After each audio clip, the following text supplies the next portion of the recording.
Hello guys, welcome back to my channel. Today I have come up with block 2, that is Sophocles, Oedipus Rex, Unit 1, Greek Theatre, Major Playwrights. To begin any topic, it is very important to have a little bit of knowledge about the writer and his work. Today we are going to focus on to the topic that's Greek theatre and overview. That's the origin and the background. Then we are going to focus on the famous playwright, the different writers. Then we are going to focus the type of Greek drama. Then the structure of Greek tragedy. Then we are going to focus on the important elements of a Greek theatre. Then it's a theatre architecture. And last, we have the legacy of Greek theatre. To begin with, we'll start with the origin and the background. Sophocles was known as an ancient Greek tragedian. He was born in 6th century BCE, that is c. 497 to 6, and died at the age of 90 or 91 in 406 to 5 BCE. He was a Greek great playwright and one of the three great tragedians of classical Athens. His plays are celebrated for their complex characters, psychological depth, and powerful themes of fate, morality, and human suffering. He was born in Colonus, a village near Athens, later made famous in his play Oedipus at Colonus. He came from a wealthy and well-educated family. His father's name was Sophocles. He won first prize in drama at the Dionysia festival at the age of 28, defeating Achilles. On the previous point, I have mentioned Dionysia. Dionysia festival was a religious festival in ancient Athens held in honor of Dionysus, the god of wine, fertility, and theatre.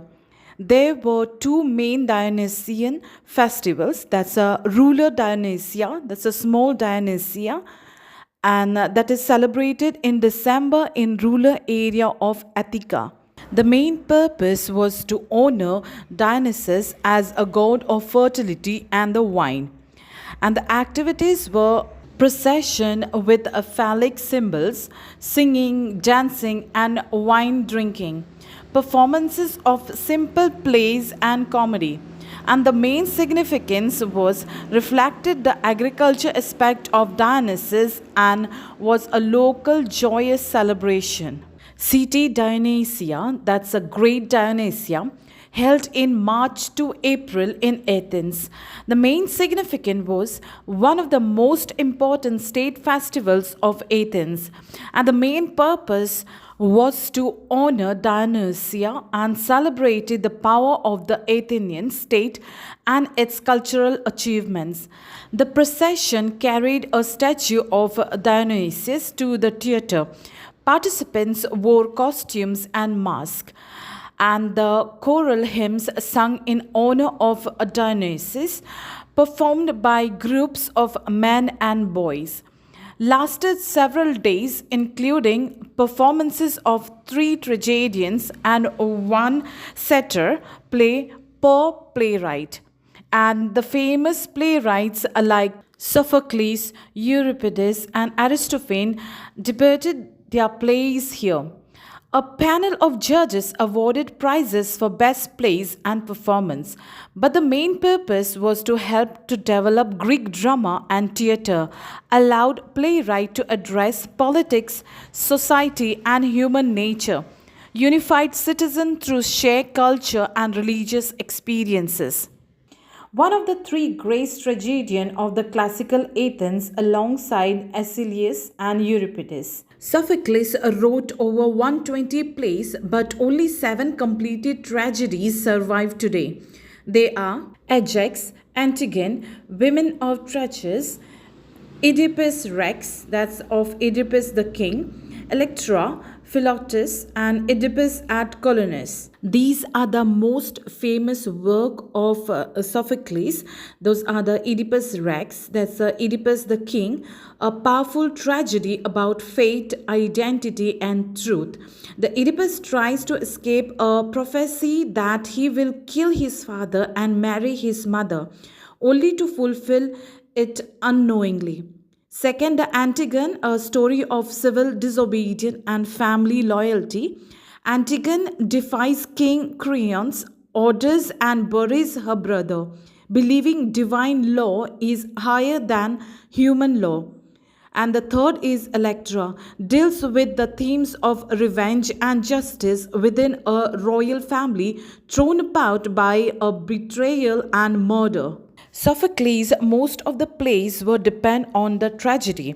But what do we mean by tragedy? A tragedy is a form of drama that presents a serious and important story in which the main character, often a person of high status, experiences downfall or destruction due to the combination of fate, personal flaws, or the moral conflict. Sophocles was the first person to introduce a third actor on stage. He reduced the role of the chorus, making the plot more character driven, and increased the complexity of the plot and character. Known for moral ambiguity and the conflict between personal duty and divine will. With regards to his public life, not just a playwright, Sophocles was also a respected citizen of Athens, served as a general alongside Pericles, held various public offices, including involvement in religious and civic matters. He believed to have been a priest of Asclepius, the god of healing. The interesting facts about the Sophocles is that he won more than 20 first prize at dramatic festivals and never placed lower than second. Sophocles lived during a golden age of Athens and saw it at its height and during its decline. Unlike Euripides, his works are more balanced and dignified, not given to extremes. Next topic, we have the themes in Sophocles' play. That's a fate versus free will. Sophocles often showed that no matter how hard people try, they cannot escape their fate. In Oedipus Rex, Oedipus tries to avoid the prophecy that he will kill his father and marry his mother, but his every action brings him closer to fulfilling it. Second is moral responsibility. Characters in Sophocles' play are often faced with difficult choices. Even when guarded by fate, they are held responsibility for their action. Third, we have the power of the gods. That's the gods in Sophocles' play are powerful and mysterious. They control fate and expect humans to respect divine laws. Disrespecting them leads to disaster. Fourth, we have a tragic flaws. That's a tragic flaws is a weakness or error in judgment that leads a character to ruin. Sophocles' heroes are usually noble but imperfect. Fifth, we have justice and law. Sophocles explore both human laws and divine laws. What happens when they clash? Should you follow the king laws or a higher moral laws? Next, we have family and loyalty. Family bonds are central to Sophocles' stories. His character often face hard decision between loyalty to family and obedience to the state. Next, we have the famous playwrights. First, we have Sophocles, who was born in c. 525 to 456 BCE. He is also known as the father of the tragedy. He introduced the second actor, allowing for dialogue and dramatic conflict. His play often dealt with divine justice, fate, and moral choices. And his famous works are the Orestia trilogy, that's Agamemnon, the Libation Barriers, and the Eumenides. And the main themes in his play were religion, law, and the transition from personal revenge to justice by the state. Second, we have Sophocles, who was born in 497 C to 406 BCE. He added the third actor and expanded the chorus from 12 to 15 members. His tragedies focus on human suffering and moral dilemmas, emphasize individual responsibilities and tragic flaws. Famous works are Oedipus Rex, Antigone, and Electra. He is also known for strong characters and exploring the limit of human knowledge and fate. Then we have Euripides. He was born in 480 C2 and died in 406 BCE. He is also known for realistic character and challenging traditional values. His play often portrayed gods as fallible and focused on psychological depth, more sympathetic to women and the marginalized. His famous works are Medea, the Trojan Women, and Hippolytus. He often portrayed the darker side of human nature and questioned divine justice. And the last we have Aristophanes. He was born in 446 C and died in 386 BC. He was a great writer of old comedy, known for sharp satire, political commentary, and humorous attacks on public figures and social norms. His play include fantasy, slapstick, and witty dialogues. His famous works are Lysistrata, The Clouds, The Frogs, and The Birds. He often mocked politicians, philosophers, especially Socrates, and war. Next, we have types of Greek drama, that's a tragedy, comedy, and a satyr. In tragedy, we have a serious drama dealing with human suffering, fate, and the gods. These are the examples of the playwright, that's the Sophocles, Sophocles, and Euripides. With regards to comedy, we have the humorous play that mocks society, politics, and human nature. The example of the playwrights are Aristophanes and Menander. Then we have a satyr plays, that's a short, broady plays with chorus of a satyr plays, that's a half man and half goat, comic relief after tragedies. And the example of the playwrights are often written by tragedians as a fourth play in a tetralogy. These are the structure of the Greek tragedy. That's a traditional Greek tragedy followed by a set structure. That's a prologue, that's an introductory speech or scene. Then we have parados, that's a chorus enters with a chant. Third, we have episodes, that's a main action scenes, that's a dialogue between actors. Then fourth, we have stasiemon, that's a chorus comments on the action. And fifth, we have Exodus, that's a final scene and the chorus exit. This has to be followed in order. These are the minor elements of the Greek theatre, that's the chorus, a group that sang, danced, and commented on the events. It provided background and reflected public opinion or moral viewpoints. Second is the mask. All actors wore masks to portray different characters, emotions, and genders.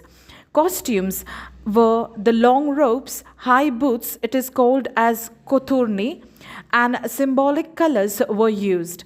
Actors, only men acted. Usually, 3 actors play all speaking roles. Music and dance, integral parts, especially in choral odes. These are the important elements of the Greek theatre. First, we have mimesis. That means tragedy is an imitation of real life. It represents human action and emotion in a believable way. The audience should feel that the events and character could exist in the real world. For example, the struggles of Oedipus reflect a real human experience of pride, error, and suffering. Second, we have catharsis, that's an emotional purification, meaning the emotional effects on the audience. Tragedy should arouse pity and fear, and then purge these emotions, providing relief or insight. It helped the audience to process deep feeling safely through arts. For example, watching Medea's pain and revenge stir fear and pity, but leads to understanding human pain and consequences. Third, we have peripeteria. That's a sudden change in the hero's situation from good to bad. This is often unexpected and brings the tragic downfall. For example, in Oedipus Rex, Oedipus goes from a proud king to a blind outcast when the truth is revealed. Fourth, we have anagnoresis, the moment of realization when the hero understands the truth of their situation. Often the hero recognizes their own role in their downfall. For example, Oedipus realizes he has killed his father and married his mother, a painful truth that leads to his self punishment. Then we have theatre architecture. That's a Greek theatre were large open air structures built into hillside, and the key parts include the theatron, that's a viewing place, the seating area. Then we have the orchestra, the dancing space, circular area for the chorus. Then we have the skinnet, the scene building, that's a backdrop and dressing room. And the last we have the parados, the side entrance part for chorus and actors. Last we have the legacy of the Greek theatre, which was influenced by the Roman theatre, that's a Shakespeare and modern drama. Later introduced dramatic structures, character development and thematic exploration.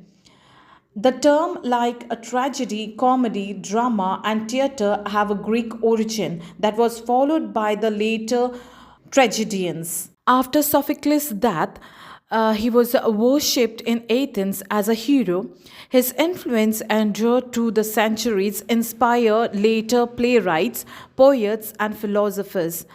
Aristotle called Oedipus Rex the perfect tragedy in his Poetics. Thank you guys for watching my videos. Please do like and share with your friends who are doing the bachelor degree, and don't forget to subscribe.